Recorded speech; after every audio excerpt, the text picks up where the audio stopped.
أعوذ بالله من الشيطان الرجيم. بسم الله الرحمن الرحيم.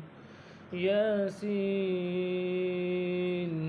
والقرآن الحكيم إنك لمن المرسلين على صراط مستقيم تنزيل العزيز الرحيم لتنذر قوما ما أنذر آباؤهم فهم غافلون لقد حق القول على أكثرهم فهم لا يؤمنون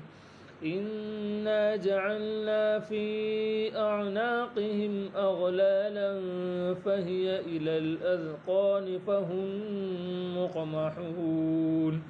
وجعلنا من بين أيديهم سدا ومن خلفهم سدا فأغشيناهم فهم لا يبصرون وسواء عليهم أأنذرتهم أم لم تنذرهم لا يؤمنون إنما تنذر من اتبع الذكر وخشي الرحمن بالغيب فبشره بمغفرة وأجر كريم إنا نحن نحيي الموتى ونكتب ما قدموا وآثارهم وكل شيء أحصيناه في إمام مبين واضرب لهم مثلا أصحاب القرية إذ جاءها المرسلون إذ أرسلنا إليهم اثنين فكذبوهما فعززنا بثالث فقالوا إنا إليكم مرسلون قالوا ما أنتم إلا بشر مثلنا وما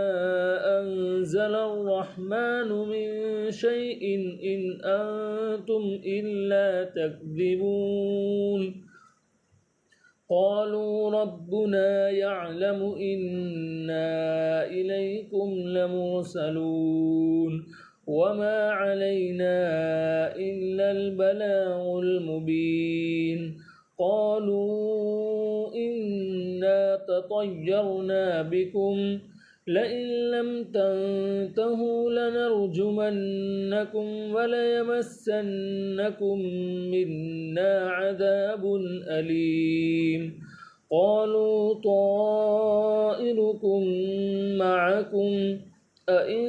ذكرتم بل أنتم قوم مسرفون وجاء من أقصى المدينة رجل يسعى قال يا قوم اتبعوا المرسلين اتبعوا من لا يسألكم أجرا وهم مهتدون.